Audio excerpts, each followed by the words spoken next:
Fanya Kazi TV, we are the solution. Mbaye ikaze nanone kuri Fanya Kazi TV. Nizera ko mwese mumeze neza, by'umwihariko abakunzi ba Fanya Kazi TV, wowe wakoze subscribe ndetse nawe ushobora kuba uje kuri channel bwa mbere. Nizeye ko uza kunyurwa n'ibyo dukora. Tugarutse nanone kuri ATU coin, ariko hari ikintu abantu benshi bakunze guhura nacyo kandi kikabashyira mu rujijo ndetse kikabatera n'ubwoba, aho bamwe bahita babona ko ATU yaba ari scam project. Ariko kuri uyu munsi tugiye kureba neza bimwe mu byo babona mu mbuga zigiye zitandukanye, aho usanga abantu bafite ijambo rivuga ko iyi ATU coin ari scam. Ariko ndaje ngusobanurire, fata kanya utuze, ahasigaye icyo utaza gusobanukirwa neza umbwire muri comment, nacyo tuzagisesengure. Nge unyite Mr Fanya Kazi, iyi ni Fanya Kazi TV. Ahanini ni itangazo cyangwa se ni bimwe mu byo abantu bakunda kubona ku cyo bita Celtic Skynet. Niba ufite akanya ndagira ngo inomba nze nyisobanure neza mu buryo bwitonze kugira ngo umenye Celtic cyangwa se Celtic Skynet icyo ikora, n'impamvu tubona ririya jambo cyangwa se iriya snapshot yanditseho exit scam.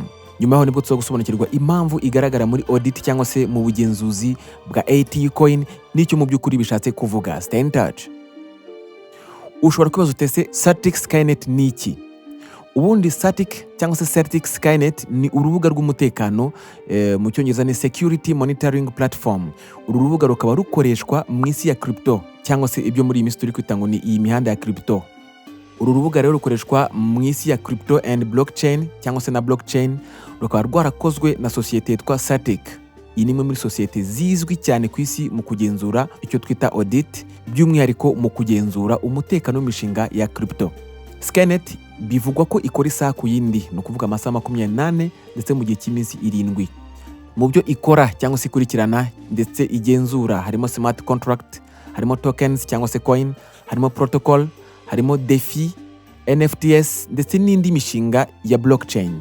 Mu yandi magambo rero twavuga ko mu byo ikora ntabwo izayemeza ngo uyu mushinga ni mwiza gusa, ahubwo ibanza kureba cyangwa se igakurikirana ibyago, icyo twita risk, biba bishobora kuvuka, ikamenya ibibazo bishya by'umutekano bishobora kuba bigaragara mu cyo iri kugenzura.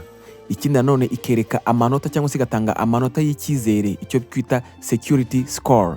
Ni ukuvuga ngo ni rya janisha ishobora kuvuga ati uyu mushinga nyuma y'igenzura wizewe ku ijanisha ringana gutya. Ibi byose bikaboneka mu gihe nyacyo, real time.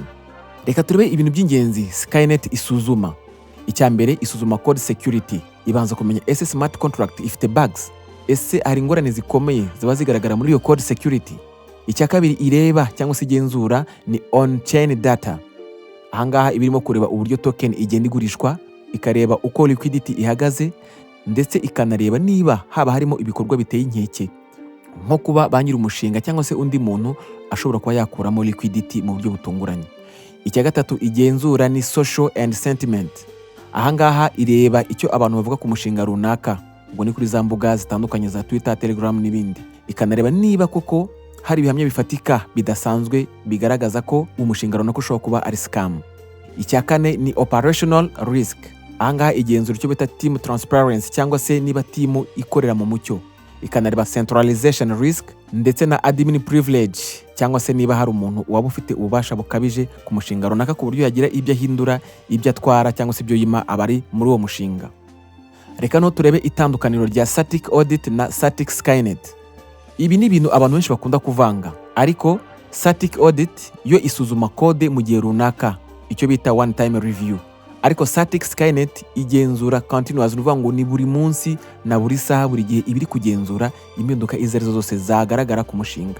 Ibyo bivuze ko coin ishobora kuba yarakoze audit, ariko Skynet ikaba igikomeje kuyikurikirana na nyuma yuko iyo audit imara kuba. Iki kintu cyumvikane neza. Ibintu rero ugomba kumenya cyangwa se ugomba kumva ko Skynet idakora. Icya mbere, ntabwo iza ivuga ko coin izazamuka cyangwa se izagwa. Ikindi, ntabwo ishobora kukubwira ko investment ari nziza. Kandi Skynet ntabwo ibuza cyangwa se ihagarika scam 100%. Ahubwo yo ikikora itanga amakuru afasha abantu gufata icyemezo babanje kugira ubumenyi kuri uwo mushinga cyangwa se ku kintu runaka kiri gukorerwa ubugenzuzi. Ushobora kwibaza impamvu abantu bakoresha Skynet muri coins. Icya mbere, baba bashaka kugira icyizere cy'uko hari monitoring y'umutekano. icya kabiri ni ukugabanya ibyago bya rug pull, icya gatatu ni ukwereka aba investors cyangwa se abashoramari ko umushinga ufite security cyangwa se ufatana security mu buryo buri serious. Iki rero niba kimaze kumvikana, reka tujye kuri ATU turebe impamvu usanga kari akantu ka exit scam gakunda gutera abantu urujijo.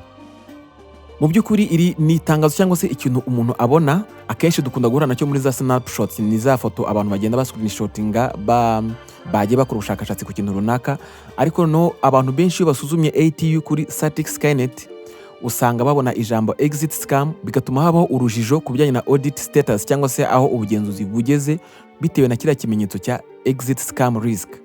Reka dusobanure impamvu iki kimenyetso ubundi gikunda kugaragara.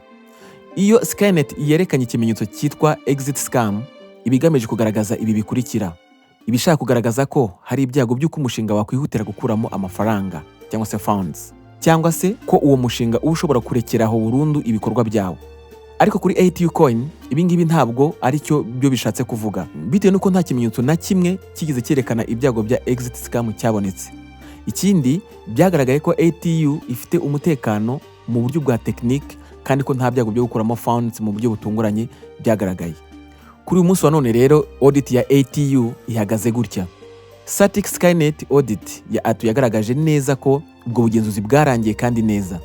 Inagenzura ndetse inasesengura neza ko imikorere y'ingenzi ya smart contract yagenzuwe neza, harimo transfer, harimo kwemeza, harimo balance na total supply.